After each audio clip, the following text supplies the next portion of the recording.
Күйеу бала енесіне ашуланып қоңырау шалады. Өтінемін, мұнда келіп қызыңызды алып кетіңіз, мен шаршадым. Мен онымен бірге өмір сүре алмаймын. Не болды?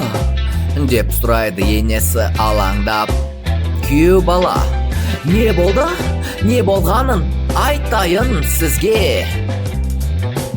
Мен оған бүгін жұмыс сапарымнан үйге қайтып келе жатырмын деп WhatsApp'тан хабарлама жібердім. Үйге келдім және не таптым білесіз бе? Сізді қызыңызды үйімізде басқа бір бейтаныс ер адаммен ұстадым. Ондайды қалай ұмытамын? Сабырсақ та дейді енесі. Менің қызым мұндай нәрсе жасамайды. Бұл үшін қарапайым түсініктеме болу керек. Мен келемін, онымен сөйлесемін, және не болғанын анықтаймын. Жарты сағаттан кейін енесі сол жерге жетіп, қызының бөлмесіне тікелей барады.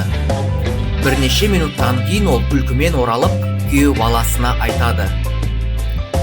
Мен саған қарапайым түсініктеме болу керек дедім ғой.